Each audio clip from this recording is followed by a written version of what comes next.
Hello, আমি দিয়া আর 25 years old social media manager. Social media manager হতে গেলে কী কী স্কিল লাগে সেগুলোটা আমি আগের ভিডিওতেই বলেছি। আর সেটার পরে আমার কাছে অনেক প্রশ্ন এসছে যে দিদি এটা আমি কোথা থেকে শিখবো, কোর্স কোথা থেকে করবো, সেটারই উত্তর আজকে দেব। সোশ্যাল মিডিয়াতে যা যা লাগে মানে এডিটিং, সেটা ফটো কি ভিডিও বা এসইও অপটিমাইজেশন, সেগুলোর কিন্তু আলাদা আলাদা কোর্স হয়।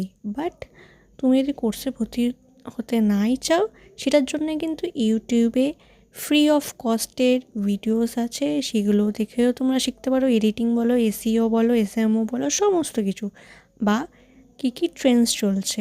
এরপরে আর একটা প্রশ্ন বারবার আমার কাছে এসছে যে সোশ্যাল মিডিয়া ম্যানেজিংয়ে কী কী জব পাওয়া যায়। সেটার উত্তর হলো তোমরা কিন্তু এটাতে ইন্টার্নশিপও করতে পারো, ফ্রিল্যান্সিংও করতে পারো, বা 9 to 5 কর্পোরেট জবও করতে পারো।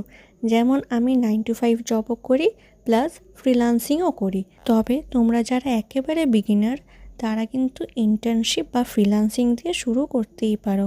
সোশ্যাল মিডিয়া ম্যানেজার রিলেটেড আর কোনো প্রশ্ন থাকলে আমাকে কমেন্ট সেকশনে জানিও। So tata.